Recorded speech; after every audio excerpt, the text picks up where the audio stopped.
Welcome and thanks for joining Drop It Like It's Excel. My name is Victoria, and in this training video, you'll create your first Excel dropdown. Simple dropdowns, big impact. Get the most out of your data. Learn the basics and enhance your spreadsheet skills. Excel doesn't have to be complicated. In this beginner-friendly video, we'll talk about the benefits of dropdowns and walk you through simple steps to create 3 basic dropdown menus in your worksheet, how to remove them, and an overview of the error message options. With these step-by-step practice examples, it's perfect for newcomers or those who just want a refresher. By providing predefined lists of options, you can guide your users and streamline your data entry. Alright, well, let's talk more about the benefits of using the Excel dropdown. Data consistency. Using dropdowns help maintain data consistency by providing a set list of options for data entry. Error reduction. Dropdowns minimize the risk of errors by restricting entry to a predefined list of options. User-friendly. Dropdown lists simplifies data entry, making the worksheet more accessible to users who may not be familiar with the data. Improved navigation. Using dropdowns can make navigating a spreadsheet faster and more efficient. Data integrity. Dropdown lists ensure that only valid data is entered, aiding in maintaining the integrity of your dataset. If you're a beginner, be sure to check out the ABCs of Formulas video. To access the drop-down data validation tool, go to the Data menu tab, and in the Data Tools group, click on the Data Validation icon, and then select List from the Allow drop-down. We'll cover the following 3 basic ways to create a drop-down: by adding items manually, adding items using a range, and adding items using a name range. To add items manually, you'll select the cell where you want your drop-down, navigate to Data tab, and click on Data Validation, and then choose List. And in the source box, manually type in your items for the drop-down, and be sure to separate each item with a comma, and then click OK or Enter on your keyboard. To add items using a range, you'll create a list of values in a separate column. Then select the cell where you want your drop-down. Navigate to the Data tab and click Data Validation, then choose List, and select the source box, and then select the range of cells you created, or you can type in the range, and then click OK or Enter on your keyboard. Add items using a name range. First, create a list of values in a separate column, and click in the name box left of the formula bar. Input the desired name and press Enter. Second, you'll select the cell where you want the drop-down. Navigate to the Data tab and click Data Validation, then choose List. Select the source box, then type in the name of your name range. Then click OK or Enter on your keyboard. Be sure to check out Name Ranges video for more information about name ranges. Okay, well, we've covered a good amount of information, so let's take it over to Excel and practice. Okay, so our first example is creating a drop-down using manual items. So we'll click in C1, and then we'll click on Data menu tab, and in the Data Tools group, we'll click on Data Validation. And then under validation criteria, we'll select List, and in the source box, we'll type in over budget with a comma, and then on budget. And once we have our items, we'll just click OK. And now we have our drop down. And so when we click on over budget, it'll show 1.5 million. And if we click on budget, it'll show 1.7 million.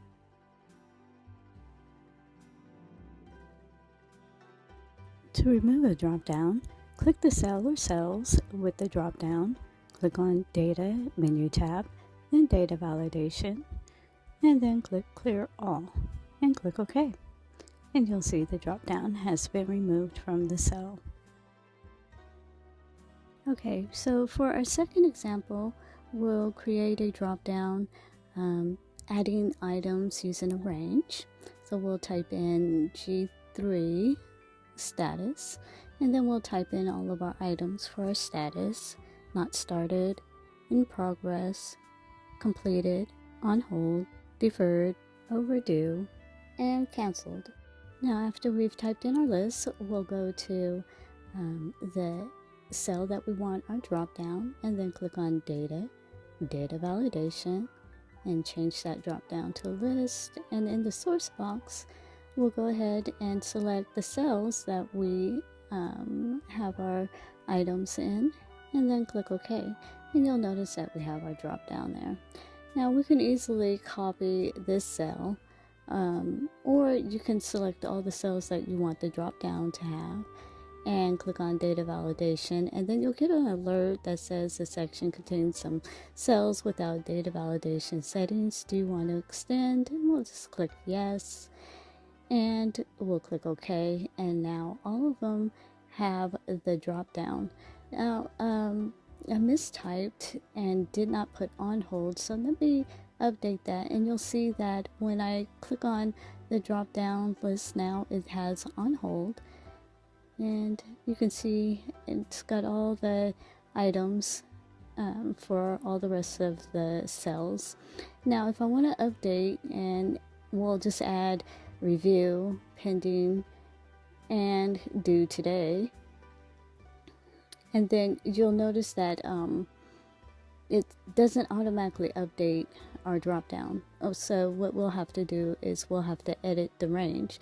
So we'll select all the cells that have the drop down, and we'll go back to data validation, and we'll just change the range, the end of it, to G13, and then click OK.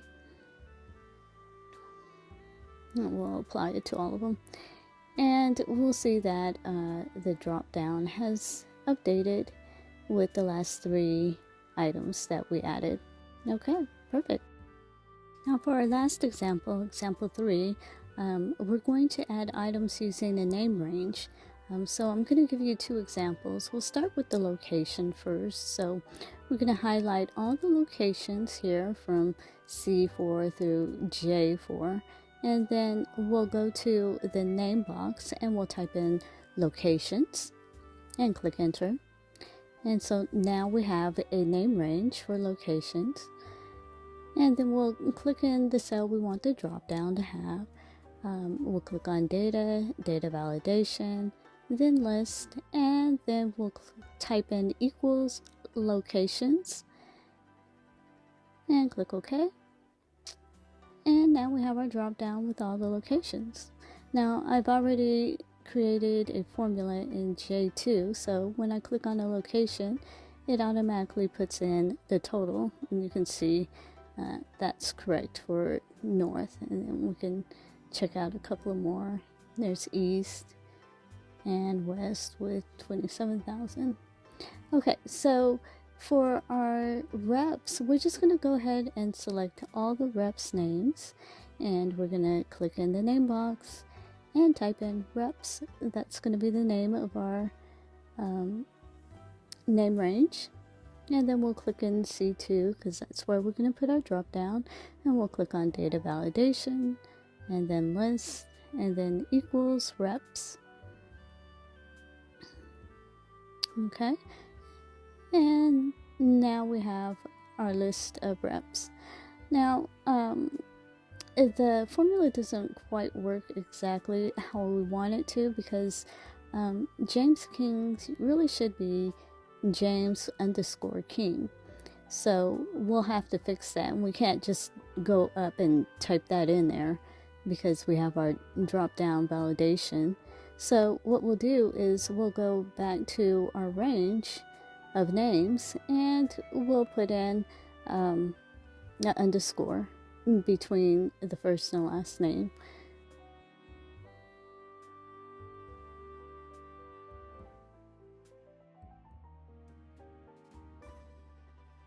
Okay, perfect. Now that that is done, we can find the correct name with the underscore, and it'll give us the calculation. And so we can see that Marcus has 23,933, and if we highlight all that data there, we'll see at the bottom, our status bar, it'll say the same thing, 23,933. All right, perfect. Okay, and for our last example, we have our input message and error. So by default, Excel puts in an error message, and if you want to change that, all you do is go to Data Validation, and then click on Input Mask, and you can put in the message that you want to see when somebody clicks on that cell. So we're going to type in choose budget status for the title, and then the input message, we're going to type in please click on the drop down and choose the budget status. Over budget or on budget. And then you just click OK, and you'll see that the message shows up when you click on the cell. Now for the error alert, you can change that as well. So for our title, we're going to type in invalid entry, so that whenever anybody enters anything other than on budget or over budget, it will give you an error alert. And the error alert will say invalid entry. Please click on the drop down to select the budget status. Okay, and now whenever anybody types in an invalid entry, you'll get that message. All right, great job. Now that you have the basics of creating a drop down, you're probably wondering what's next. You guessed it, Drop It Like It's Excel Next Level Intermediate Drop Downs. And if you're up to the challenge, be sure to check out our other videos. We've got something for every level.